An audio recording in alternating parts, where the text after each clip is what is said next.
Good evening students, कैसे हो आप सब। उम्मीद करता हूँ सब बढ़िया होंगे।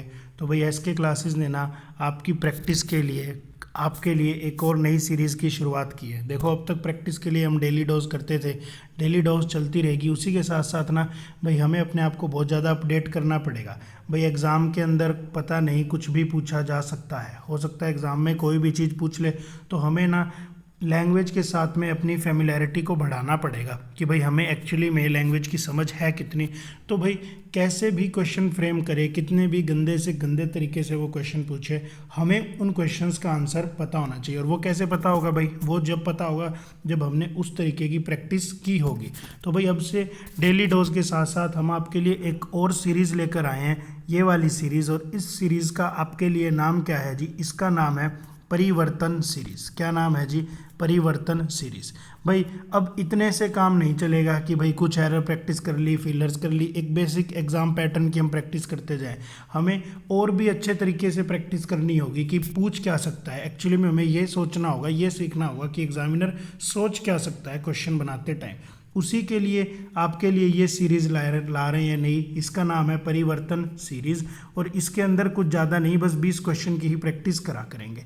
ठीक है, daily dose as it is चलती रहेगी। आज इसका फर्स्ट सेशन है। कुछ बच्चों ने इस टेस्ट को कर लिया होगा, जिन्होंने कर लिया वो सिर्फ अपने आंसर मैच कर लेना, भाई देख लेना यही थे क्या। और जिन्होंने नहीं किया वो मेरे साथ साथ वीडियो को पॉज करते रहो और ट्राई भी करते रहो।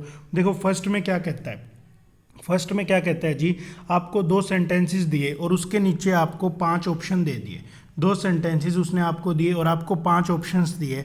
आपको क्या करना था जी? इन 5 ऑप्शन में से कोई एक ऑप्शन ऐसा है जो इन दोनों फिलर्स को फिल कर देगा। तो ये तो बहुत ज़्यादा आसान हो गया भाई। एक फिलर होता है, अगर हम सेंस नहीं निकाल पाते तो हम उसे अटैम्प्ट नहीं कर पाते एग्जाम में। लेकिन अब तो हमारे लिए एक और अच्छा बेनिफिट हो गया, 2 दे दिए। अगर हम एक को नहीं भी अटैम्प्ट कर पाए तो दूसरे से देख लेंगे।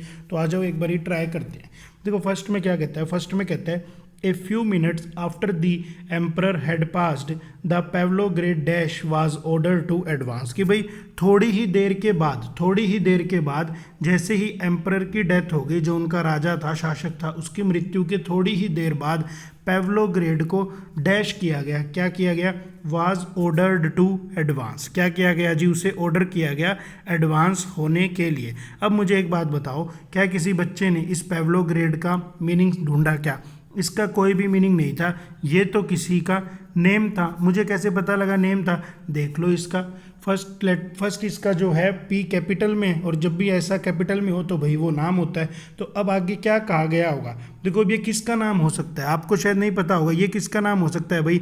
या तो किसी पर्सन का नाम हो या फिर किसी प्लेस का नाम हो। तो ये ना एक्चुअली में एक प्लेस का नाम है, एक जगह है, आपको पता होगा, पोलैंड के अंदर है भाई ये जगह पेवलोग्रेड। और पहले की कोई कहानी है, हालांकि आपको इतना नहीं भी पता तब भी काम चल जाएगा। सोचना क्या था, सिर्फ इतना सोचो कि भाई कुछ मिनट्स के बाद जैसे ही शासक की मृत्यु हो गई, उसके कुछ मिनट के बाद Pavlograd dash was order to advance. अब ना पता नहीं आपको डाउट आया क्या नहीं आया, मुझे तो एक डाउट आ गया। मुझे डाउट आया जी, मैंने तो पढ़ा था कि नाम होता है ना, जब प्रॉपर नाउन होता है उसके साथ में आर्टिकल का इस्तेमाल नहीं होता। भाई प्रॉपर नाउन के साथ में आर्टिकल का इस्तेमाल नहीं होता। तो फिर ये जो पेवलोग्रेड था ये तो किसी का नाम था, फिर इसके साथ में आर्टिकल का इस्तेमाल क्यों किया गया? ऐसा इसलिए किया गया बच्चों क्योंकि आगे फिलर दिया है। आगे क्या दिया जी? फिलर दिया। तो मुझे पता लगा भाई यहाँ पर वोज आया, ठीक है, यहाँ पर ऑर्डर्ड आया, ठीक है। हेल्पिंग वर्ब आई, प्लस में वर्ब की third form I, passive formation की बात कर रहा था। और ये दा जो था आर्टिकल था, यहाँ पर सब्जेक्ट आना था। सब्जेक्ट कौन बनता? सब्जेक्ट बनता कोई ना कोई नाउन।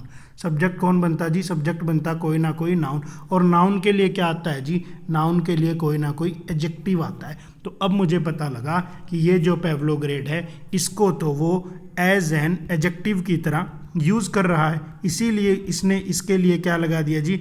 आर्टिकल दा का यूज़ भी कर दिया। अब देखो क्या कर रहा होगा, इस जगह को क्या कहा होगा भाई? जैसे ही शासक की मृत्यु हो गई, उन्होंने ऑर्डर दिए कि भाई आप एडवांस हो जाओ। एडवांस हो जाओगा मतलब आप अपनी सिक्योरिटी को और ज़्यादा बढ़ा दो, कुछ इस तरह की बात करेगा। अब एक बारी ऑप्शंस देखते हैं। देखो पहला ऑप्शन होता है डिपिक्शन। डिपिक्शन का मीनिंग होता है जी वर्णन करना, चित्रण करना। ठीक है, कैसे याद किया, मैंने कई बार देखा था भाई, एग्जाम में आता था, एक पिक्चर दी होती थी और नीचे लिखा होता था tell us what the picture depicts, कि भाई पिक्चर क्या बताती है, क्या विवरण करती है, उसके बारे में बताओ। इस तरीके से याद किया। सपोर्ट का मतलब होता है समर्थन करना, क्यूरी का मतलब होता है भाई सवाल वगैरह, डिवीजन का मतलब क्या होता है जी, एक तरह की टुकड़ी टाइप। ठीक है, डिवीजन मतलब डिवाइड कर दिया, एक डिवीजन रख दी। रिक्वेस्ट का मतलब होता है विनती करना। तो अब ऑप्शंस एलिमिनेट करके देखते। The Pavlograd request was order to advance, request से तो कोई सेंस आती नहीं। The Pavlograd support was order to advance, नहीं, अभी भी नहीं पता लग पाया। क्यूरी भी नहीं लग पा रहा था, चलो मान लो इससे वर्ड पता ही नहीं लग पाया, कोई बात नहीं। नेक्स्ट को पढ़ो, दो है ना, यही तो बेनिफिट है, एक से सेंस नहीं निकाल पाएंगे तो दूसरे से निकाल लेंगे। देखो सेकंड को पढ़ो, सेकंड में क्या कहते हैं जी, on several occasions concordants have established a new dash of, कहते हैं on several occasions concordants have established a new dash of diocese by common accord. देखो इसके अंदर तो बहुत सारे वर्ड्स आ गए जो मुझे पता ही नहीं थे। एक वर्ड तो इसके अंदर मुझे दिखा जी कॉन्कोर्डेट्स, ठीक है, एस लगा है इसके पीछे। एक वर्ड मुझे इसके बाद दिखा डायोसिस, क्या वर्ड दिखा जी मुझे इसके साथ में, डायोसिस, एक सेकंड, एक वर्ड इसके साथ में मुझे दिखा डायोसिस। ठीक है, और कॉमन एकॉर्ड का मीनिंग होता है भाई सहमति, एकॉर्ड का मीनिंग होता है सहमति। तो अब आप एक बात बताओ मुझे, कॉन्कोर्डेट का क्या मीनिंग होता है, कॉन्कोर्डेट का क्या मीनिंग होता है। देखो इसी से तो एक और वर्ड बनता है, इसी से तो एक और वर्ड बनता है कॉन्कोर्ड। कॉन्कोर्ड का मीनिंग भी क्या होता है जी, सहमति होता है। तो भाई कॉन्कोर्डेट का मीनिंग क्या होता है, कॉन्कोर्डेट का मीनिंग होता है बच्चों एक तरह का एग्रीमेंट। कॉन्कोर्डेंट का मीनिंग क्या होता है, एक तरह का एग्रीमेंट। और जनरली ये एग्रीमेंट किसके बीच में होता है, ये एग्रीमेंट ना एक पोप के बीच में होता है। पोप क्या होते हैं, चर्च वगैरह में पादरी वगैरह नहीं होते क्या, फादर वगैरह, इसके बीच में होता है। ये करता है, किससे करता है, सरकार से करता है। किससे करता है जी, ये जनरली सरकार से करता है। इस तरह के एग्रीमेंट को क्या कहते हैं, कॉन्कोर्डेट कहते हैं। ठीक है, अब बारी आई नेक्स्ट वर्ड की, डायोसिस। डायोसिस क्या होता है जी, डायोसिस वही बात है भाई, एक तरह की ना ज्यूरिडिक्शन एरिया होता है। डायोसिस का मीनिंग क्या होता है मैं आपको बता देता हूँ, the territorial jurisdiction of A bishop, the territorial jurisdiction of A bishop, समझ रहे हो, ज्यूरिडिक्शन ऑफ ए बिशप। भाई ऐसा नहीं होता क्या, आपको नहीं पता क्या, ऐसा नहीं होता क्या, धर्म के आधार पे भी कई बार धार्मिक गुरुओं को बहुत ज़्यादा स्वतंत्रता दे दी जाती है कि वो खुद ही फैसला सुना देते हैं। तो भाई यहाँ एक चर्च वगैरह बना दी, इस क्षेत्र में एक पादरी जी हैं, उनको इतनी ताकत दे दी कि भाई यहाँ कोई गड़बड़ हो तुम धर्म के आधार पर उसको सजा सुना सकते हो। उस तरह के क्षेत्र को, उस तरह के एरिया को क्या कहा जा सकता है जी, डायोसिस कहा जा सकता है। सीखने वाली बात क्या आई, कॉमन एकॉर्ड। भाई अभी भी मान लो, देखो पढ़ के हालांकि मुझे सेंस डेवलप हो गई, लेकिन अगर अभी भी सेंस डेवलप नहीं हो पाए तो थोड़ा सा आगे पीछे से वर्ड को उठाने की कोशिश करो। देखो क्या कहता है, यहाँ तो कोई नाउन आना था, ठीक है, कोई नाउन आना था। और भाई रिक्वेस्ट तो मैंने वैसे ही हटा दिया था क्योंकि रिक्वेस्ट वाज ऑर्डर्ड तो कोई सेंस कन्वे कर ही नहीं पा रहा था। ठीक है, support was ordered to advance, ये भी बात नहीं बनती भाई, सपोर्ट वाज ऑर्डर भी कोई बात नहीं बनती, या तो बनता क्यूरी या फिर इन दोनों में से, तीनों में से बचता। और अगर मैं अभी भी मीनिंग नहीं निकाल पाया तो मैं आगे देखता, इसने क्या लगाया, कॉन्कोर्डेट्स हैव इस्टेब्लिश्ड, ये हैज़ हैव हेड के बाद वर्ब की third form, have established what, क्या इस्टेब्लिश कर दिया होगा भाई, क्या इस्टेब्लिश कर दिया होगा, ए न्यू डैश, क्या इस्टेब्लिश किया, ए न्यू डैश। यानी ये पूरा ना इस वर्ब का ऑब्जेक्ट था, और ऑब्जेक्ट था तो इसके अंदर जो न्यू है वो एडजेक्टिव की तरह काम कर रहा है, ए आर्टिकल है, यानी यहाँ पर कोई ना कोई नाउन आना चाहिए। इतनी बात ओके है। अब आप एक बात बताओ, इस्टेब्लिश किया जा रहा है, अब देख लो यार क्या चीज़ को इस्टेब्लिश करेगा। अब देखो कितना सिंपल हो जाएगा, किस चीज़ को इस्टेब्लिश करेगा, क्यूरी को, किसी सवाल को, किसी परेशानी को इस्टेब्लिश थोड़ी करेगा, किसी रिक्वेस्ट को भी इस्टेब्लिश नहीं किया जा सकता, सपोर्ट को भी इस्टेब्लिश नहीं किया जाएगा। डिपिक्शन होता है विवरण, तो भाई डिपिक्शन को भी नहीं, इस्टेब्लिश किस चीज़ को करेगा, ए न्यू डिवीजन को, किस चीज़ को इस्टेब्लिश करेगा जी, ए न्यू डिवीजन को, एक नए क्षेत्र को। यानी सेकंड सेंटेंस से पढ़ के मुझे पता लगा यहाँ पर जो वर्ड आना था, यहाँ पर वर्ड आना था डिवीजन। क्या वर्ड आना था जी यहाँ पर मेरे पास में, यहाँ पर वर्ड आना था डिवीजन। अब इसकी मीनिंग कन्वे करने की कोशिश करते हैं। क्या कहता है? ऑन सेवरल ओकेजन्स, ऐसा बहुत बार देखा गया है, कॉन्कोर्डेट्स हैव इस्टेब्लिश्ड, यानी इस तरह की जो संधि हो जाती है ना, एक टाइप का एग्रीमेंट होता है, उसने क्या इस्टेब्लिश किया है? ए न्यू डिवीजन, एक नया क्षेत्र इस्टेब्लिश कर दिया। कैसे? बाय कॉमन अकॉर्ड, एक कॉमन सहमति से। सहमति किसके बीच में हुई? गवर्नमेंट के बीच में और धर्मगुरु के बीच में।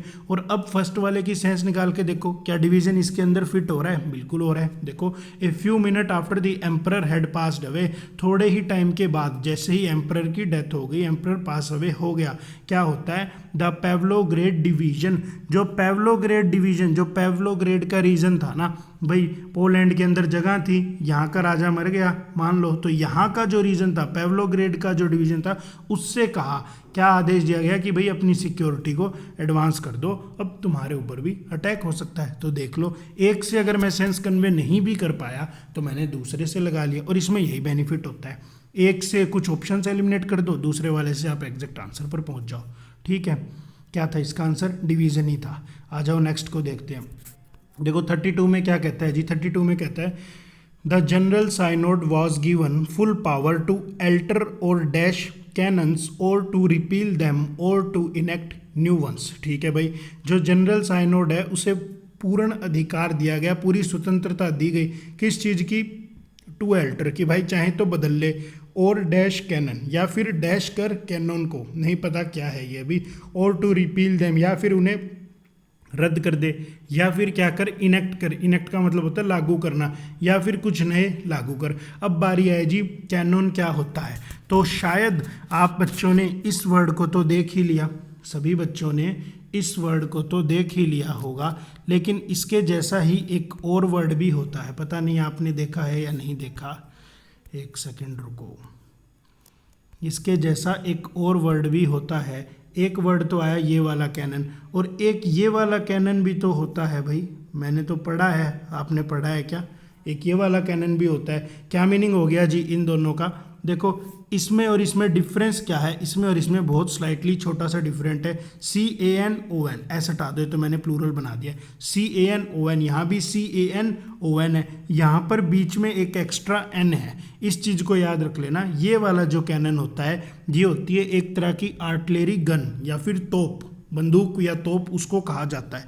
ठीक है, और ये वाला जो कैनन होता है ना, ये वाला कैनन क्या होता है जी? ये वाला कैनन होता है कानून, कुछ नियम, कुछ कायदे, कोई सिद्धांत, इसको क्या कहा जाता है जी? डोगमा या फिर डेक्री, इसके एग्जैक्ट सिनोनिम्स है डोगमा या फिर डेक्री, मतलब कुछ कायदे, कानून, कुछ सिद्धांत। और इसको याद करना तो कितना ही आसान है, इसको याद करना तो बहुत आसान है। देखो इसके अंदर ही तो कह रहा है, इसके अंदर ही क्या कह रहा है जी? कानून कह रहा है, इसके अंदर ही तो है, क्या है? कानून है। कानून यानी नियम, कायदे, कानून, इस तरीके से याद कर लो।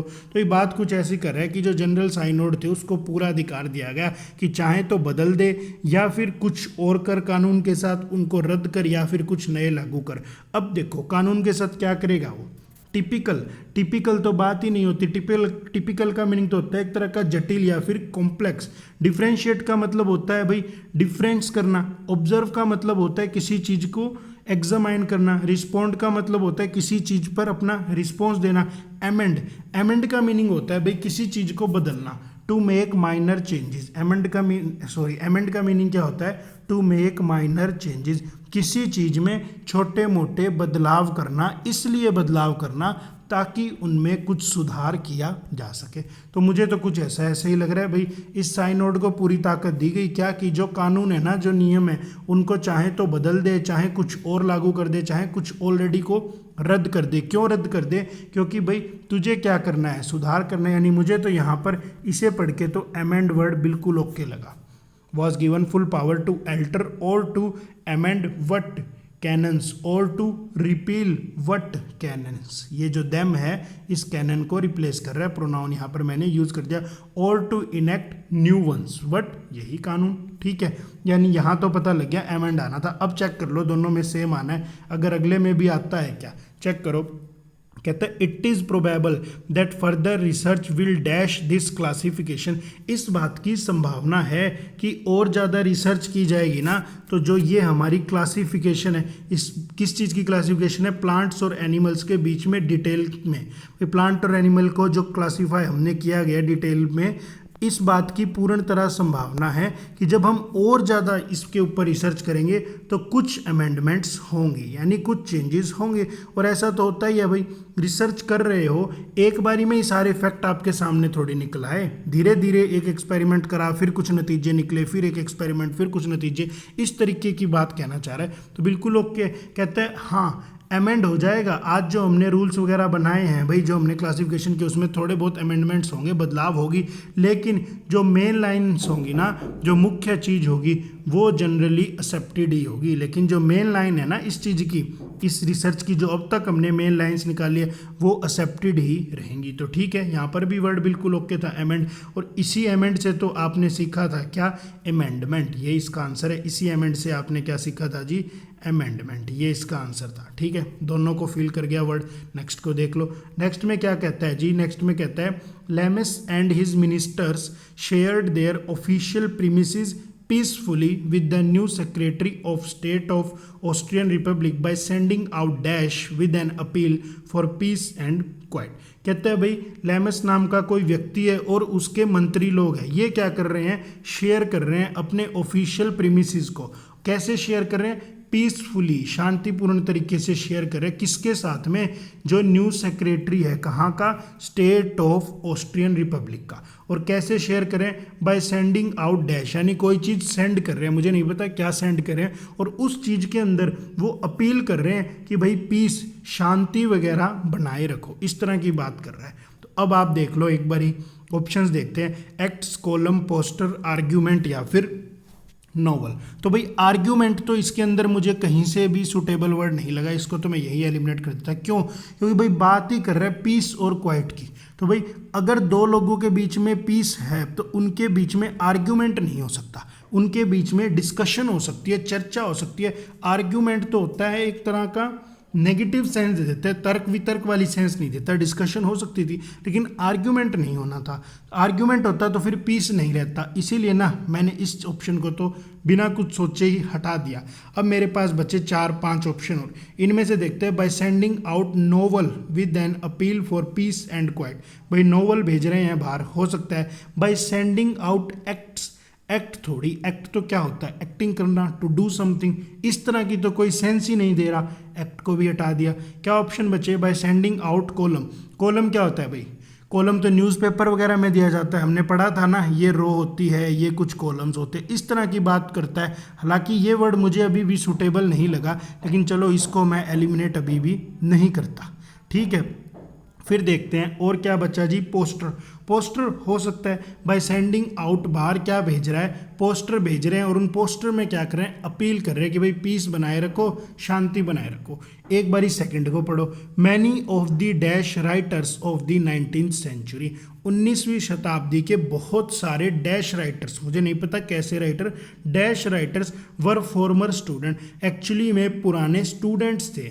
क्या थे वो, the older generation of educated youth, यानी जो ये राइटर्स थे ना, ये और कुछ नहीं थे, सिर्फ और सिर्फ ओल्डर जनरेशन थी, किसकी, एजुकेटेड यूथ की, पढ़े लिखे नौजवान जब भाई बूढ़े हो गए तो वो राइटर बन गए। हु हैड रिटर्न्ड, और वो कहाँ से आए थे, from the country side. Country side का मीनिंग होता है जी विलेज, गांव, देहात। कंट्री साइड का मीनिंग क्या होता है, विलेज। ठीक है, अब मुझे थोड़ा सा पता लगा भाई 19वीं शताब्दी के जो राइटर्स हैं ना, वो कैसे राइटर होंगे। देखो आर्ग्यूमेंट हट गया, आर्ग्यूमेंट वर्ड तो मैंने हटा ही दिया था, बचा क्या, एक्ट हट गया।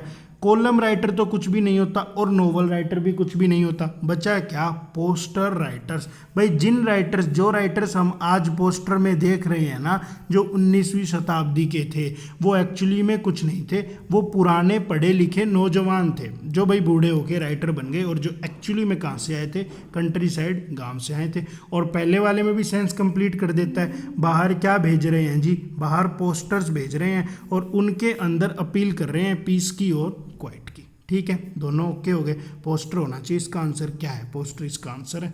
आ जाओ आगे, देखो 34th में क्या कहता है, Magnus man hurried to dash their boats to travel, Magnus man hurried dash to their boats to travel while the barbarians reached for their weapon. भाई मैग्नस मैन क्या होता है? देखो फिर मुझे पढ़ के एक बात समझ में आई, एम कैपिटल है तो ये तो किसी का नाम है, एम कैपिटल है तो ये तो किसी का भाई नाम है। मैग्नस मैन का मतलब है मैग्नस की आर्मी, भाई मैग्नस नाम का एक आदमी है, उसके मैन, इस चीज़ का मतलब उसकी सेना। तो मैग्नस की जो सेना थी ना, उन्होंने हरी की, वो जल्दबाजी में थे, किस लिए, वाई, क्यों हरी में थे? आगे दिख रहा है टू, आगे क्या दिख रहा है जी, टू, आगे टू दिख रहा है ना, मुझे पता लगा आगे वर्ब की फर्स्ट फॉर्म लगानी थी, और ये टू प्लस V1 इन्फिनेटिव मेरा किसकी तरह काम कर जाता है, यहाँ पर एडवर्ब की तरह काम कर जाता। मैं पूछता why were the Magnus man in hurried, भाई मैग्नस के आदमी क्यों थे हरी में, क्यों जल्दबाजी में थे? आप क्या कहते भाई, टू डैश, कोई काम करना था उन्हें, क्या करना था, देयर बोट्स, उनकी बोट्स को कुछ करना था, क्यों, क्योंकि उन्हें ट्रैवल करना था वाहिल, जब बर्बेरियंस, बर्बेरियन होता है भाई अनसिविलाइज्ड क्रूल पर्सन, एक तरह का कोई दूसरी सेना होगी जिसको कह रहा है बर्बेरियंस, रीच्ड फॉर देयर वेपन, बर्बेरियंस वहाँ पर पहुँच गए थे, किसके लिए, अपने हथियारों के लिए, कोई रही होगी ऐसी बात। अब देखते हैं एक बारी वो अपनी नाव के साथ क्या कर रहे होंगे। देखो रिसाइड का मतलब तो होता है रहना, रह थोड़ी रहे थे। इन्फॉर्म, भाई बोट को तो इन्फॉर्म किया ही नहीं जा सकता था, यानी यहाँ से ना मुझे इन्फॉर्म वर्ड तो हाथों हाथ मैंने काट दिया। अबेंडन का मतलब होता है त्याग देना, किसी चीज़ को छोड़ देना, तो इस तरह की भी कोई बात नहीं करता, लेबर भी सेंस नहीं आती। अब मैंने देखा भाई प्रिपेयर ना एक एग्जैक्ट सेंस कन्वे कर रहा है, कह रहा है मैग्नस के मैन हरिड टू, भागे, किस लिए भागे, अपनी नाव को प्रिपेयर करने के लिए भागे, क्यों, क्योंकि उन्हें ट्रैवल करना था, किससे बचने के लिए, इन बर्बेरियंस के जो उनकी तरफ आ रहे थे। यानी मुझे पता लगा इन्फॉर्म हट गया, अबेंडन हट गया, लेबर हट गया, अब इन दो में से ही कोई एक ऑप्शन आएगा। अब आप देख लो अगले सेंटेंस में क्या कहता है, David Blaine had enough material, उसके पास में इनफ मटेरियल है, किस लिए, to enable him to dash several new tricks for his next magic show. अब मुझे एक बात बताओ, to dash several new tricks, new tricks को क्या करेगा, न्यू ट्रिक्स को क्या करेगा, तो भाई न्यू ट्रिक्स को तो प्रिपेयर ही करेगा कोई मैजिशियन। यहाँ से मुझे पता लग गया इस फिलर के अंदर हर हाल में क्या आंसर आना था, इसके अंदर प्रिपेयर आना था। अब पहले वाले में भी सेट हो गया, David Blaine had enough material to enable him to prepare several new trick for his next magic show, बिल्कुल ओके, इसका आंसर लग जाता प्रिपेयर, यही आंसर है। ठीक है, बढ़ते हैं आगे। देखो 35th में क्या कहता है, 35th में कहता है even the best most friendly and simplest relations of life dash and commendation are essential just as grease is necessary to wheels that they may run smoothly। बहुत अच्छी बात कह रहा है, कहते हैं भाई कितना ही अच्छा रिश्ता क्यों ना हो, कितना ही अच्छा रिश्ता क्यों ना हो, चाहे वो रिश्ता कैसा हो, बेस्ट ही क्यों ना हो, इवन द बेस्ट, या फिर मोस्ट फ्रेंडली सबसे अच्छा दोस्ताना, या फिर एक सिंपल सा रिलेशन क्यों ना हो लाइफ में, उसमें क्या चीज़ एसेंशियल होती है, कमेंडेशन। कमेंडेशन होता है किसी की प्रशंसा करना, प्रशंसा करना आवश्यक होता है। भाई आपका किसी इंसान के साथ कैसा ही रिश्ता हो, चाहे वो आपका दोस्त हो, चाहे वो आपका कलीग हो, कैसा ही क्यों ना हो, आपको ना टाइम टू टाइम उसकी प्रशंसा करनी चाहिए, करते रहना चाहिए।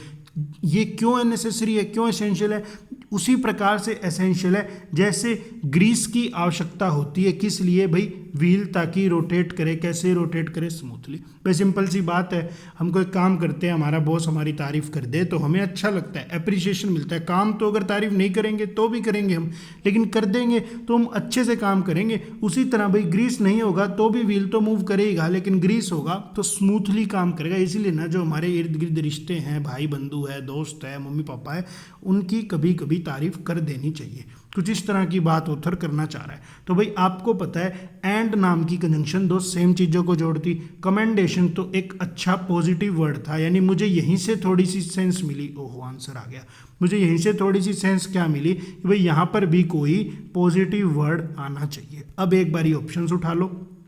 कंडेम तो होता है आलोचना करना, किसी को क्रिटिसाइज करना, इस तरह की कोई बात ऑथर ने नहीं की। कन्विक्ट होता है जी दोषी, नहीं कर रहा बात। चेस्ट होता है पवित्र, एकदम पवित्र होना, ठीक है, प्योर होना, तो ऐसी भी बात नहीं कर रहा। डिफाइन नहीं, किसी को परिभाषित थोड़ी करेंगे। प्रेज, बिल्कुल ओके है, पहला पढ़ते ही मुझे वर्ड मिल गया प्रेज, कि भाई हमें प्रेज कर देनी चाहिए। एक बारी मेरे हिसाब में तो इसके अंदर प्रेज आना चाहिए, एक बारी दूसरे वाले को और पढ़ लो। क्या कहते हैं जी, churchgoers dash God during the service by singing worship songs and expressing their love through prayer. अब तो पक्का यकीन हो गया भाई, लव को एक्सप्रेस कर रहे हैं कैसे, प्रार्थना करके। किससे अपने प्यार को एक्सप्रेस कर रहे हैं, परमात्मा से, गॉड से। किस तरीके से, सिंगिंग करके, वर्शिप करके, गा रहे हैं, गुनगुना रहे हैं, उसकी पूजा कर रहे हैं, और लव को एक्सप्रेस कर रहे हैं प्रेयर के माध्यम से। अब तो पता ही लग गया, चर्च गोअर्स क्या करते होंगे, प्रेज करते होंगे। चर्च गोअर्स क्या करते होंगे, प्रेज करते होंगे किसे, गॉड को, यानी आंसर तो प्रेज आता। एक सीखने वाला वर्ड है चर्च गोअर। किसी बच्चे को इसका मीनिंग नहीं पता तो मैं बता देता हूँ, बहुत ही आसान वर्ड है, आपको सुन के हंसी आएगी। चर्च गोअर, देखो इसके अंदर ही कह रहा है, गोअर का क्या मीनिंग होता है, गो का क्या मीनिंग होता है, जाना। एक होता है डू और एक होता है डूअर, है ना। डू मतलब करना और डूअर मतलब करता, करने वाला। तो गो मतलब जाना और गोवर का मतलब जाने वाला। और कहाँ जाता है वो, चर्च में जाता है। तो भाई इस चर्च गोवर का मीनिंग ही क्या होता है, जो पर्सन रेगुलरली चर्च को जाता है। A person who regularly go to church. देख लो कितना आसान सा वर्ड बना दिया, a person who goes to church, जो चर्च में जाता हो, कैसे, रेगुलरली। कोई धार्मिक प्रवृत्ति का व्यक्ति जो चर्च में रेगुलरली जाता हो, ये मीनिंग होता है। आंसर इसका आना था प्रेज। देखते हैं यही आंसर है क्या। हाँ जी, यही आंसर है। आ जाओ नेक्स्ट की तरफ बढ़ते हैं। देखो नेक्स्ट वाले में क्या था, बहुत ज़्यादा आसान सा था। नेक्स्ट वाले में आपको क्या करना था जी, एक वर्ड दिया था, आपको पता लगाना था कि भाई ये वर्ड सही तरीके से यूज़ किया गया है, और अगर किया गया है तो कौन से वाले सेंटेंस में इसका सही तरीके से यूज़ किया गया है। क्विक, क्विक का मतलब क्या होता है जी, जल्दी। कहते भी तो हैं be quick, be quick. School में हमें कितनी बार कहते थे जल्दी करो अपना काम। अब एक बार पढ़ते हैं इन तीनों वर्ड्स को, तीनों सेंटेंसेस को। क्या कहता है, sir George's pulse quickened at the thought of seeing Danny again. कोई बंदा है, नाम है कैपिटल में, उसकी पल्स, उसकी जो वो थी ना नस, धड़कन जो थी, क्विकंड, एकदम तेजी से धड़कने लगी। कब धड़कने लगी, एट दी थॉट ऑफ, जब उसने सोचा, क्या सोचा कि अरे मैं डैनी को फिर से मिलूंगा, डैनी को मुझे फिर से देखने का मौका मिलेगा। तो ओके था। जब क्विकन का मतलब होता है, मैं आपको बता देता हूँ, क्विकन ना एक वर्ब भी होती है। ये वाली जो क्विकन होती है ये एक वर्ब होती है। क्विक होता है एक एडजेक्टिव, वर्ब चाहिए थी तो हमने क्या बना दिया, हमने बना दिया क्विकन। और भाई ये ना जनरली में हमारी एक रेगुलर वर्ब की कैटेगरी में आती है। रेगुलर वर्ब से कहने का तात्पर्य है इसकी V2 और V3 इसके पीछे ED लगा के बनती है। तो ये वाला यूज़ तो बिल्कुल ओके था। इसका मतलब होता है तेज़ी से चलना, किसी चीज़ का तेज़ गति से चलना। उसकी धड़कन एकदम तेज़ी से धड़कने लगी जब उसने सोचा कि फिर से डैनी से मिलने का मौका मिलेगा। आगे बढ़ो, आगे क्या कहता है, पैट्रिक्स नाम है किसी बंदे का, P कैपिटल है। पैट्रिक्स quickness of mind helped him gain the respect of all the members of the Congress. कहता है भाई पैट्रिक की जो क्विकनेस ऑफ माइंड है ना, जो उसके दिमाग की तेज गति है, उसने मदद की है उसकी किस चीज़ में, गेन करने के लिए रिस्पेक्ट गेन करने में। किन की respect, all the members of the Congress. यहाँ भी बिल्कुल ओके था। हमने तो सीखा था एपोस्ट्रोफ एस के आगे भी नाउन और पीछे भी नाउन। आगे वाला नाउन एडजेक्टिव की तरह काम करता है, पीछे वाला नाउन सब्जेक्ट की तरह या नाउन की तरह बिहेव करता है। तो देख लो क्विकनेस, जिसके पीछे नेस लगा होता है वो जनरली नाउन होता है। जैसे होता है वीक, वीक क्या होता है, एक एडजेक्टिव होता है, इसके पीछे नेस लगा के इसका नाउन बना दिया, क्या, वीकनेस। इसी तरह भाई क्विक क्या था, एक एडजेक्टिव था। मुझे नहीं पता क्विक एडजेक्टिव था या नहीं, तो मैं ऐसे लगा देता, क्विक रिस्पॉन्स, क्विक आंसर।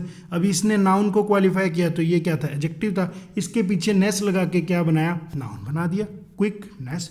तो भाई किसकी क्विकनेस, ये एडजेक्टिव की तरह काम करा और ये क्विकनेस नाउन बना, सब्जेक्ट बना। तो भाई किसकी क्विकनेस, पैट्रिक की क्विकनेस ने उसकी मदद की गेन करने के लिए, क्या, respect of all the members of the Congress. अब आप मुझे एक बात बताओ, मुझे एक डाउट आया, शायद आपको आया, नहीं आया मुझे नहीं पता। भाई मैंने देखा हेल्प हिम गेन क्यों, टू गेन लगाता, 2 + V1 लगाता, ऐसा 2 + V1 क्यों नहीं लगाया, कार्टून क्या गलती कर रहा है क्या, नहीं, 2 + V1 लगाते तो गड़बड़ होती।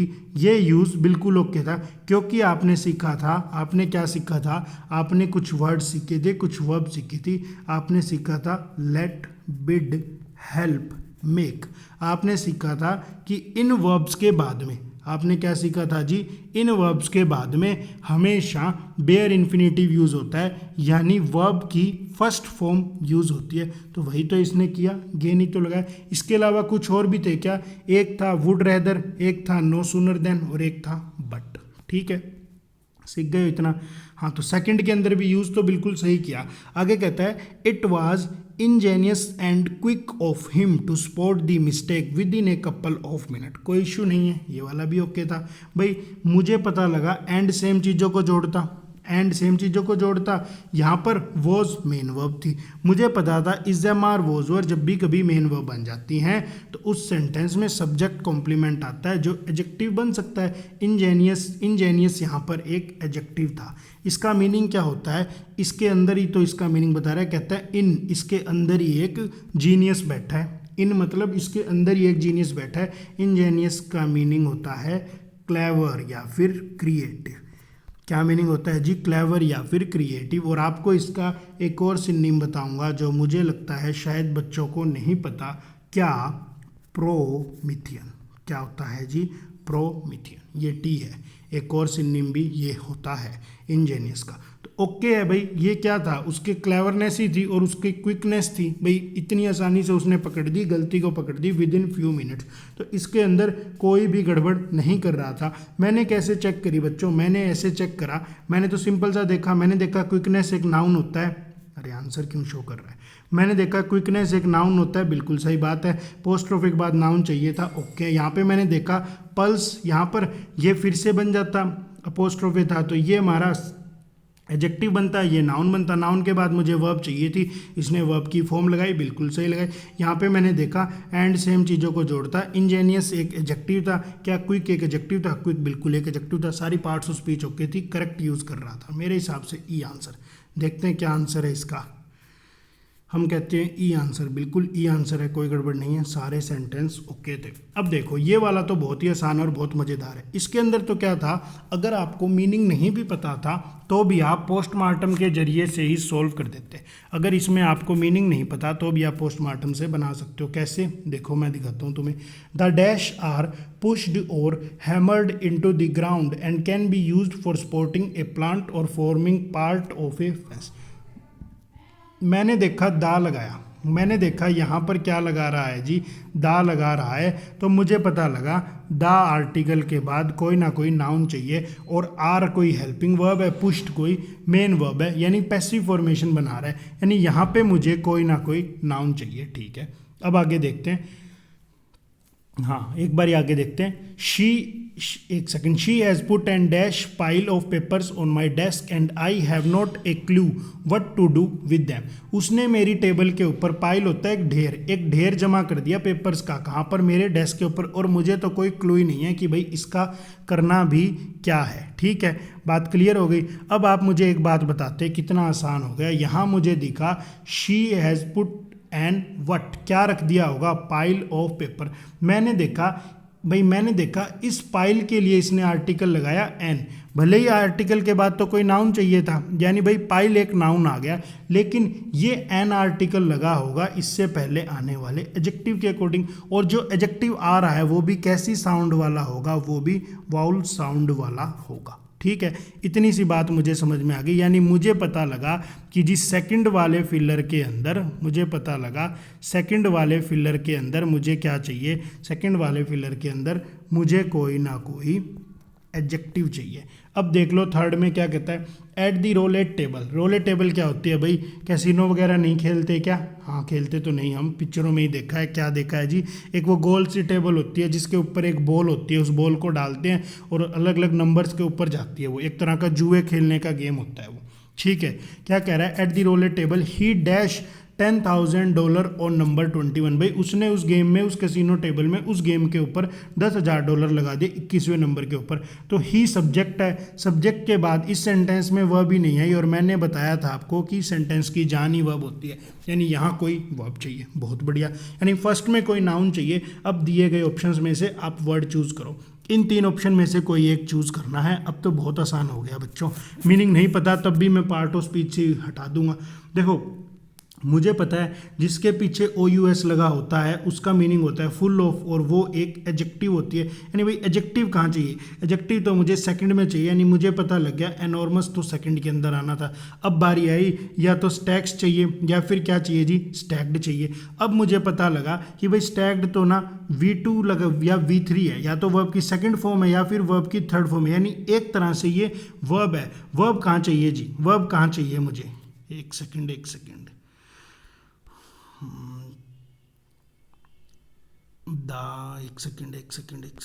शो नहीं हो रहा, थर्ड ऑप्शन इसका शो नहीं हो रहा।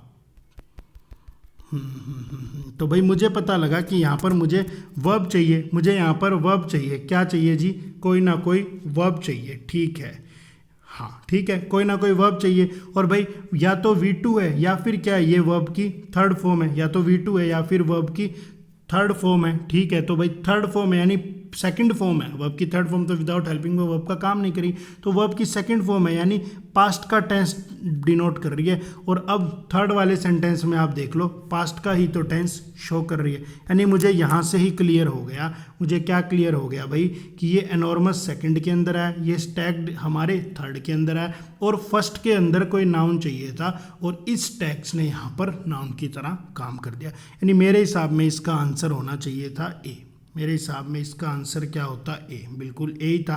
अब एक बारी बात करते हैं जी इनके मीनिंग की। कोई बच्चा कह दे जी ऐसे नहीं करना, मुझे तो मीनिंग बताओ, तो भाई मीनिंग सुनो।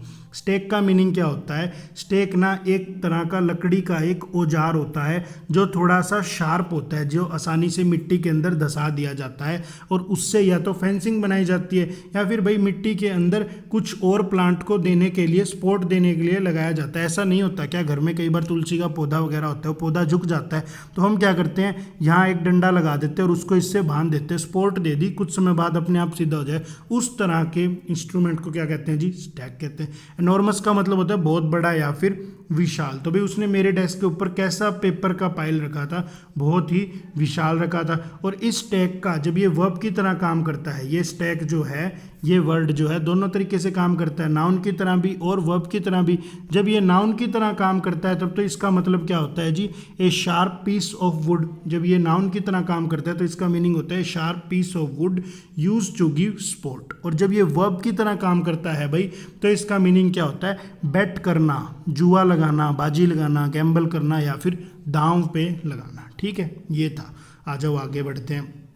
हाँ देखो इसमें क्या कहता है जी, फर्स्ट के अंदर क्या कहता है, the whole politicians were riddled with dash bribery and corruption. भाई सारे ही पॉलिटिशियंस जो है ना वर रिडल्ड विद, उलझे हुए। रिडल का मतलब वैसे होता है पहली किस चीज़ में उलझे हुए हैं भाई, ब्राइबरी, रिश्वत और करप्शन के अंदर। और एंड कंजंक्शन जोड़ रही है, तो मुझे पता है कोई ना कोई यहाँ पर भी नेगेटिव वर्ड आएगा, कोई ना कोई क्या आएगा जी, नेगेटिव वर्ड आएगा। और थोड़ा सा और देख लें, थोड़ा सा और देखने पे पता लगा कि विद तो एक प्रीपोजिशन है, प्रीपोजिशन के बाद में कोई ना कोई नाउन आएगा। तो मुझे एक और सेंस डेवलप हो गई कि यहाँ पर कोई ना कोई नाउन आए, कोई प्रीपोजिशन के बाद उसका ऑब्जेक्ट चाहिए, या तो नाउन बनता है, प्रोनाउन बनता है, प्रोनाउन यहाँ बनना नहीं तो कोई नाउन बनेगा। अब बात करते हैं सेकंड में, he makes a dash argument for improving early childhood education. भाई अर्ली चाइल्डहुड एजुकेशन को इम्प्रूव करने के लिए उसने एक डैश आर्ग्यूमेंट लगाया। अब मैं आपसे कहता हूँ कैसा आर्ग्यूमेंट उसने लगाया होगा। तो भाई आर्ग्यूमेंट एक नाउन है, एक कोई आर्टिकल है, यहाँ पे ना बीच में कोई ना कोई क्या चाहिए, एडजेक्टिव चाहिए, बीच में कोई ना कोई एडजेक्टिव चाहिए। थर्ड को देख लेते हैं, the management tried unsuccessfully. Management ने अनसक्सेसफुली ट्राई किया to dash new working methods. किस चीज़ के लिए, न्यू वर्किंग मेथड्स के लिए, on to the existing way of doing. यहाँ पे मुझे पढ़ के पता लगा the management tried unsuccessfully, why, क्यों उन्होंने ट्राई किया होगा, टू डैश, यानी आगे जो वर्ब आ रही थी भाई वो 2 + V1 का काम कर रही थी, एडवर्ब का काम कर रही थी। यानी यहाँ मुझे पता लगा यहाँ मुझे V1 चाहिए, वर्ब की नेचुरल फॉर्म चाहिए। क्या चाहिए जी, यहाँ मुझे वर्ब की नेचुरल फॉर्म चाहिए। ठीक है, अब देख लो कितना आसान हो गया, हमें सब कुछ तो पता है अब आपको। पहले वाले में नाउन चाहिए, दूसरे वाले में एडजेक्टिव चाहिए, लास्ट वाले में वर्ब चाहिए। मीनिंग नहीं पता तो भी लगा देंगे। देखते हैं एक बारी नाउन। अब देखो आप बात को समझने की कोशिश करना, दूसरे वाले में एडजेक्टिव चाहिए तो भाई ये ग्राफ्ट ना या तो नाउन होता है या वर्ब होती है। नहीं, दूसरे वाले में एडजेक्टिव चाहिए तो फर्स्ट ऑप्शन नहीं आ सकता, सेकंड ऑप्शन भी नहीं आ सकता। ऑप्शन क्या बचा है, या तो थर्ड है या फिर मेरे पास में क्या है जी, फोर्थ है। ठीक है, यानी पहले वाले में एक सेकंड, दूसरे वाले में मुझे नाउन चाहिए, ओके है। और भाई हाँ, दूसरे वाले में एडजेक्टिव चाहिए, तो ना फर्स्ट ऑप्शन आ सकता था ना सेकंड, क्योंकि मुझे पता है कोजेंट एक एडजेक्टिव होता है। कोजेंट का मीनिंग होता है, हालांकि मैं मीनिंग भी सभी के भी बता दूंगा, इफेक्टिव वे में, प्रभावशाली तरीके से। कोजेंट का मीनिंग होता है प्रभावशाली, ठीक है, एक एडजेक्टिव होता है, ठीक है। अब हम बात करते हैं ग्राफ्ट। भाई या तो आप एक बात समझने की कोशिश करना, ग्राफ्ट अगर वर्ब की तरह काम करता है तो भाई इसकी नेचुरल फॉर्म में हमेशा प्लूरल होगा। यानी मुझे यहीं से पता लगा कि अगर ग्राफ्ट वर्ब है तो उसकी फर्स्ट फॉर्म ग्राफ्ट ही है, प्लूरल फॉर्म उसकी V1 है। अब देख लो, ये तो एस लगा के सिंगुलर बना रहा था, लेकिन यहाँ पर तो मुझे थर्ड वाले में तो वर्ब की फर्स्ट फॉर्म चाहिए, इसीलिए ना मुझे यहाँ ग्राफ्ट चाहिए। मुझे पता लग गया इसका आंसर क्या होना चाहिए। एक सेकेंड, इसका आंसर, अरे ये क्या हो गया, एक सेकेंड, स्लाइड ही आगे खिसक गई। इस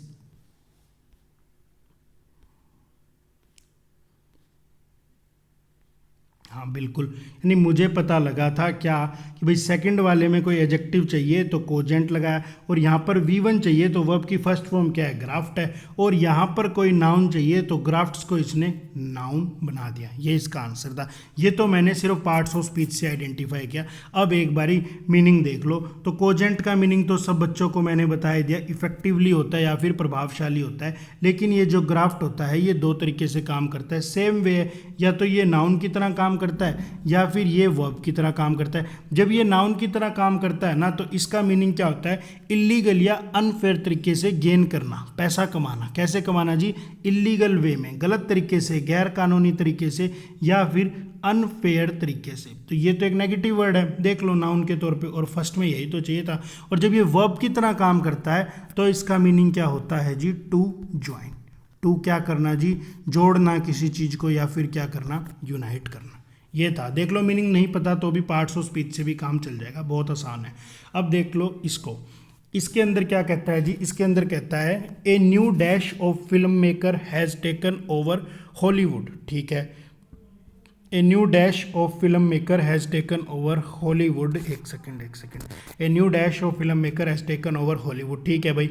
कोई न्यू चीज़ हो रही है जिसने हॉलीवुड के ऊपर क्या कर लिया जी, टेकन ओवर कर लिया, ठीक है। अगले वाले में कहते हैं, हाँ यहाँ मुझे देख के क्या पता लगा, यहाँ मुझे देख के पता लगा ए कोई आर्टिकल, न्यू कोई एडजेक्टिव, यानी यहाँ पर फर्स्ट वाले फिलर के अंदर कोई ना कोई मुझे क्या चाहिए जी, नाउन चाहिए। कोई ना कोई मुझे क्या चाहिए बच्चों, नाउन चाहिए, ठीक है। ऑन सीइंग अस, हमें देखने के बाद क्या हुआ, द डीर स्टूड स्टॉक, भाई जो डीर था थोड़ी देर के लिए रुक गया, स्टिल फॉर अ मोमेंट, उसके बाद मुड़ा, then turn and dash into the forest, उसके बाद में वो जंगल में चला गया।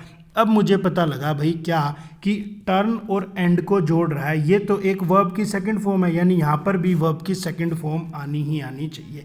यहाँ क्या कहता है फर्स्ट वाले में कहता है कोई एडजेक्टिव चाहिए, और यहाँ क्या कहता है जी, यहाँ कहता है वर्ब की सेकंड फॉर्म चाहिए, ठीक है, वर्ब की सेकंड फॉर्म चाहिए, ठीक है। और थर्ड वाले में कहता है as we seen in the case of Bollywood, जैसा हमने बॉलीवुड के केस में देखा, फेवरेटिज्म डैश रिसेंटमेंट, रिसेंटमेंट का मीनिंग होता है क्रोध।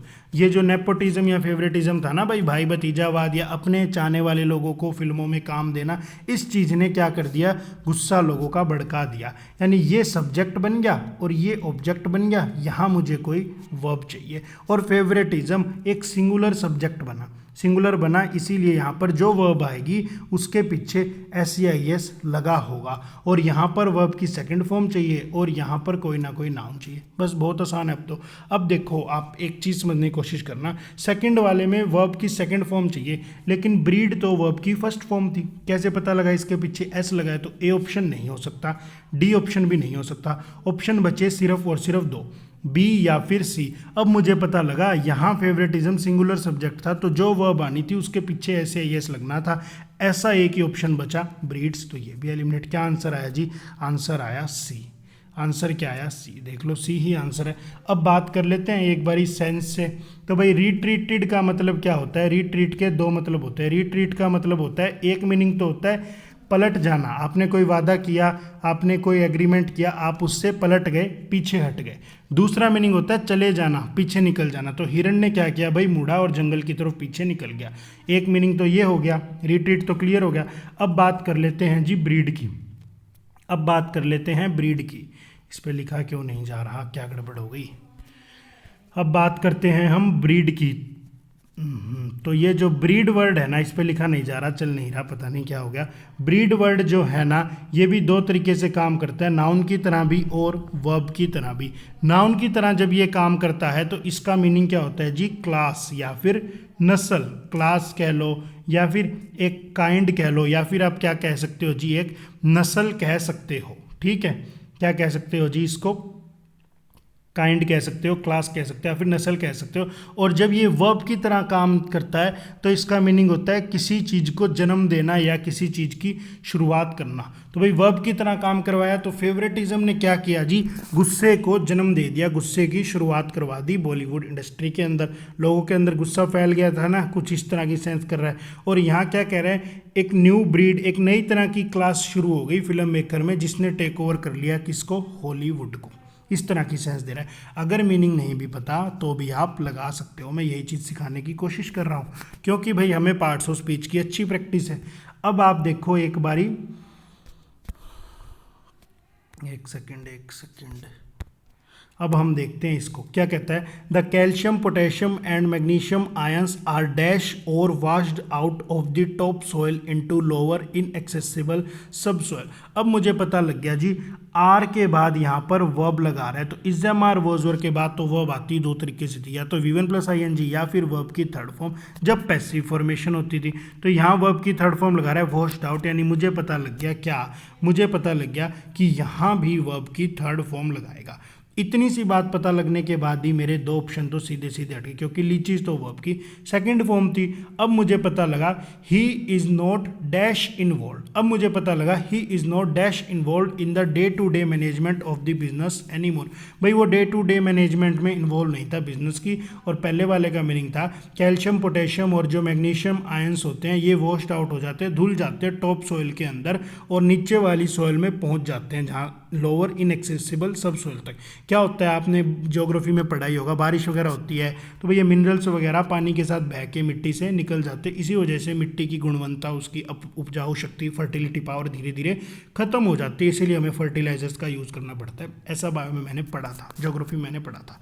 यहाँ मुझे पता लग गया यहाँ वर्ब की थर्ड फॉर्म चाहिए, इतनी सी बात मुझे पता लगी। इस पे लिखा नहीं जा रहा, स्क्रीन पे कुछ इशू हो गया। यहाँ मुझे पता लग गया कि भाई यहाँ वर्ब की थर्ड फॉर्म चाहिए, ठीक है, वर्ब की थर्ड फॉर्म चाहिए। और यहाँ मुझे पता लग गया इज़ है और नोट है, और उसके बाद एक ब्लैंक है, फिर वर्ब की थर्ड फॉर्म है। तो अब तो मेरे हिसाब में कट गया, सारे ही बच्चों को पता होगा, सारे बच्चे समझदार हो गए। इज़ हेल्पिंग वर्ब है, नोट एडवर्ब है, इन्वॉल्व मेन वर्ब है। हेल्पिंग वर्ब और मेन वर्ब के बीच में क्या आ सकता है, कोई ना कोई एडवर्ब आ सकती है। तो एक एडवर्ब तो नोट आ गई, और अब जो दूसरा ब्लैंक है वहाँ पर भी क्या आना चाहिए, कोई ना कोई एडवर्ब ही आनी चाहिए। अब तो सब बच्चों को पता लग गया होगा कि भाई पहले ये दो ऑप्शन मैंने पहले काट दिए थे, ये वाला ऑप्शन अब कट गया, क्योंकि सेकंड फिलर में एडवर्ब आनी थी, लेकिन लीचीज तो एक वर्ब का, यानी आंसर क्या बचता, आंसर बचता सिर्फ और सिर्फ बी। और थर्ड से जस्टिफाई कर देना, हैवी रेन्स। हैवी रेन्स क्या करेंगी जी, एक सेकंड, हैवी रेन्स क्या करेंगी जी, मिनरल्स को सॉइल से दूर कर देंगी। यहाँ पर कोई वर्ब चाहिए, लीचीज कोई वर्ब थी, तो इसमें आंसर क्या आता। लीच का मीनिंग ही क्या होता है, हमने पढ़ाई था, लीच का मीनिंग ही क्या होता है, बारिश की वजह से विघटकरण कहते हैं शायद इसको हिंदी में, विघटितकरण ऐसे करके कोई वर्ड होता है। लीच का मीनिंग होता है जो मिनरल वगैरह का धुल जाना, बारिश की वजह से धुल कर बह जाना, ठीक है। तो इसका आंसर था जी बी। क्या था इसका आंसर, बी। देखते हैं इसका आंसर क्या है, बी। बिल्कुल ओके है, बी ही इसका आंसर है। अब आ जाओ इस वाले में, इसमें क्या कहता है जी, इसके अंदर कहता है the evening sun made dash shapes in the forested landscape. Evening sun ने डैश शेप्स बनाई were in the forested landscape. To me it felt more like the dash stories of Joyce Carol और starting out in the mundane. Boring लगती थी शुरुआत में, and taking a turn, और बाद में एक टर्न लेती थी, that can be interpreted as super natural और नॉट, जिसे इस तरीके से समझा जा सकता था कि भाई सुपर नेचुरल हो रहा है, यानी कहानी शुरुआत में बोरिंग लगती थी, बाद में एकदम से टर्न लेती थी स्टोरी, और कैसा टर्न होता था, सुपर नेचुरल जैसा, कि भाई सुपर नेचुरल कोई भूतिया सा टर्न लेती थी। Not having told him about the dash, उसे मैंने बताया नहीं किस चीज़ के बारे में, dash aspect of my road crash experience, मेरे डैश एक्सपीरियंस के बारे में, रोड क्रैश एक्सपीरियंस के बारे में। I just shrug. श्रग का मीनिंग क्या होता है जी? श्रग का मीनिंग होता है जनरली जब हमसे कोई बात पूछे, चाय पिएगा, वहाँ गया था, हम कोई जवाब नहीं देते, हम अपने शोल्डर्स उठा देते हैं, अनसर्टेनिटी दिखाते हैं, मुझे नहीं पता क्या हुआ था, उस तरह की सेंस दे रहा है। इसको सोल्व करना बहुत ही आसान था। कैसे आसान था जी? सीधी सी बात थी, आपको पता था द इवनिंग सन मेड, सन यहाँ पर सब्जेक्ट था, मेड यहाँ पर वर्ब थी, मेड व्हाट शेप्स, शेप यहाँ पर नाउन था, यानी यहाँ पर ना मुझे कोई ना कोई एडजेक्टिव चाहिए था और कोई कंपैरिजन नहीं कर रहा था, इसीलिए एडजेक्टिव की मुझे एक पॉजिटिव डिग्री चाहिए थी। सब बच्चों को पता होगा 3 डिग्री होती है, पॉजिटिव, कंपैरेटिव और सुपरलेटिव। ना कंपेयर किया ना सुपरलेटिव डिग्री, पॉजिटिव डिग्री लगानी थी। तो देख लो ये वाला कट गया, ये सुपरलेटिव था, ये कट गया, सुपरलेटिव था, कंपैरेटिव था। एक ही आंसर बचा, क्या? B option. क्या ऑप्शन बचा जी? B option. और इसका मीनिंग क्या होता है? इरी का, इसका मीनिंग होता है जी डरावना, भयानक। ठीक है, डरावना या फिर भयानक। तो इसका आंसर सीधा पार्ट्स ऑफ स्पीच से ही निकल गया। क्या आंसर बना इसका? बी। देख लो बी आंसर था। आगे बढ़ते हैं। आगे देखो क्या कहता है 42 में, क्या कहता है? ए सेंटेंस विद, अच्छा ठीक है फिलर ही तो है, मैं इसको क्यों पढ़ रहा हूँ। You should not try to dash your children for not studying properly. आपको ना ऐसी ट्राई नहीं करनी चाहिए अपने बच्चों के लिए अगर वो ढंग से पढ़ाई ना करे तो। कैसी ट्राई पता नहीं। You should not try your dash your children for not studying properly, कैसी ट्राई नहीं करनी चाहिए? तो भाई ब्रो बीट, ब्रो बीट होता है जोर ज़बरदस्ती करना। हमारे साथ तो ऐसा होता ही था, जोर ज़बरदस्ती से पढ़ाई देते थे मम्मी पापा। ये कहते हैं भाई बच्चों के साथ में जोर ज़बरदस्ती नहीं करनी चाहिए, धमकी दे के उनको डरा धमका के नहीं पढ़ने के लिए बैठना चाहिए। ब्लस्टर का मीनिंग होता है शेखी मारना, इधर उधर की फेंकना, वो नहीं हो सकता था। डोमिनियरिंग का मतलब होता है लोगों को ऑर्डर देने का आदि, एक तरह से तानाशाही रवैया होता है, ये मीनिंग देता है। Fond of ordering the people, fond of ordering the people. अच्छा एक चीज़ और भाई कंफ्यूजन हो जाती, ये वाला लगाऊं या ये वाला लगाऊं, तो मुझे पता लगा टू के बाद में वर्ब की नेचुरल फॉर्म आनी थी, तो ब्रो बीट इससे बेटर चॉइस था, इसीलिए इसको हटा के ब्रो बीट लगाया। बी मीन का मीनिंग ही होता है मतलब, इसका मीनिंग ही क्या होता है? मतलब। नन ऑफ दिस वैसे एक एब्सर्ड ऑप्शन था, ऑप्शन क्या बचता? बी ऑप्शन बचता, बी ही इसका आंसर था। ठीक है, नेक्स्ट को देख लो। कुछ इडियम्स दी हुई थी, take something with a pinch of salt, मैंने डेली डोज में भी करवाया था, गांव वगैरह में कहानी होती थी, भाई मीठा खाया है अब कुछ नमक खा ले। क्यों खा ले? तेरे पीछे भूत चिपट जाएगा। तो हम खा लेते थे, हम उस कहानी को बिलीव कर लेते, लेकिन कैसे बिलीव करते थे? डाउट के साथ में, यानी believing something with a doubt. इसका आंसर क्या था? ए। डेली डोज में भी आया था। आगे कहते हैं from the horse mouth, horse के माउथ से कोई बात है, यानी कोई ऑथोरेटिव, कोई ऑथेंटिक चीज़ से मुझे उस चीज़ का पता लगा है। इसका आंसर क्या आएगा? बी। ओके है। ऑन दी रॉक्स का मतलब होता है लाइकली टू फेल, भाई कोई चीज़ पत्थरों के ऊपर पड़ी है, मान लो कोई पहाड़ है, पहाड़ के ऊपर क्या होता है? पत्थर गिरते रहते हैं, कोई चीज़ पत्थरों के ऊपर है तो वो पक्का ही पक्का नीचे गिरेगी, तो इसका मीनिंग क्या था? Likely to fail. ओके है। आगे कहता है going to the dogs, going to the dog का मीनिंग होता है बिल्कुल पूरे तरीके से बर्बाद हो जाना, reaching a very bad state. ए इसका आंसर बनता, ए इसका आंसर बनता, हाँ बिल्कुल यही है। टू किक द बकेट फिर हमने किया हुआ है, किक द बकेट का मतलब ही क्या होता है? मर जाना, किसी की डेथ हो जाना, यानी to pass away, to pass away इसका आंसर था। आगे देखो, इन वर्ड्स, इन सेंटेंसेस को ना मुझे कंबाइन करना था, और कैसे कंबाइन करना था? इनमें से किसी एक वर्ड को चूज करके, और वो वर्ड भी स्टार्टिंग में यूज होता। अब क्या कहता है? कहता है I was late to the party everybody else was on time. कहता है भाई हालांकि, अब ये कैसे जोड़ेगा? ये जोड़ेगा ऑल्दो से, ये जोड़ेगा ऑल्दो से, यानी इसका आंसर आना था ओनली वन। हाँ ऑल्दो से जोड़ता। ये कैसे जोड़ता है इस सेंटेंस को? ये कुछ यूं जोड़ देता है, ये कह देता है, अब इतना बड़ा मैं लिख नहीं पाऊंगा, सिर्फ डिक्टेट करूंगा। ऑल्दो आगे लिखता I was late to the party, भाई हालांकि, या तो कहेगा कि मैं ही लेट था पार्टी में, अब एक कोमा लगाएगा। दो वर्ब्स को जोड़ने के लिए कोई कनेक्टर चाहिए, कनेक्टर नहीं तो फिर पंचुएशन के हिसाब से कोमा लगा दो, आगे कोमा लगा देना। Although I was late to the party everybody else was on time, जोड़ देता, ये था। ठीक है, अब देखो 49 में क्या कहता है जी? It was a holiday on Friday Morgan went to work. भाई हालांकि, इनको कैसे जोड़े? हालांकि छुट्टी का दिन था, लेकिन फिर भी जो ये मॉर्गन भैया थे ये काम पे चले गए। ठीक है, काम पे चले गए तो अच्छी बात है, वन से ही जुड़ेगा। कैसे जुड़ेगा जी?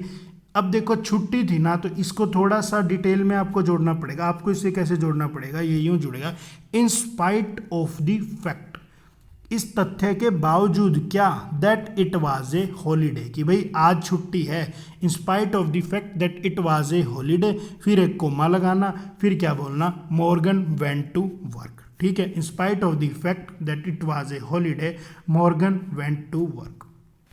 आगे क्या कहते हैं जी, US policymakers broadly understand this, it has not translated to action on the ground. कैसे जुड़ेगा जी, वाहिल से जुड़ जाएगा। कहता है while US policymaker broadly understand this, यहाँ आगे लगा देना, आप लिखा नहीं जा रहा, यहाँ आगे लगा देना वाहिल, इसको कोमा से जोड़ देना, it has not translated to action on the ground. ये किससे जुड़ता, सेकंड वाले से जुड़ता, ओनली टू, यानी इसका ऑप्शन क्या होना था, डी होना था, ओके था। तो ये थी हमारी परिवर्तन सीरीज़ की पहली क्लास आपकी प्रैक्टिस के लिए। उम्मीद करता हूँ पसंद आया होगा। नहीं पसंद आया है तो लाइक करो, नहीं पसंद आया डिसलाइक करो। कमेंट बॉक्स में ज़रूर बताओ कहाँ कमी रह गई, क्या गड़बड़ हो रही है। Thank you students.